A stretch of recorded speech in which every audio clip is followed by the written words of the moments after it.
কি রে তুই যাস না এখনো? তুই না কইছ যে তুই যাবি গা, ডিভোর্স দিবি আমারে। আমি তো ভাবছি তুই গেছস গা, এর লিগে ওরে লইছি।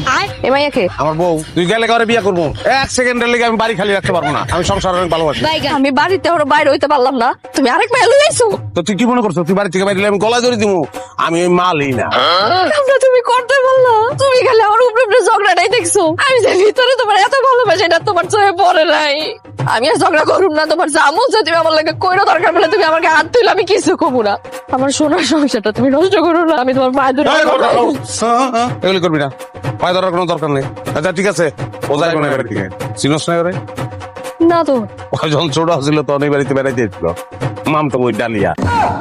এটা তুমি আগে কইবা না, আমি তো ভয় পাই গেছিলাম। এই ভয়টা তো তোমার চেহারা আমি জীবনে দেখিনি। কোনোদিন তো মুখ দা খাও নাই যে তুমি আমার ভালোবাসো, কইতাও না। এই ঘটনা না ঘটাইলে যাও খাওন দাও, মেহমান আইছে, তিনজনে খাবো একবারে।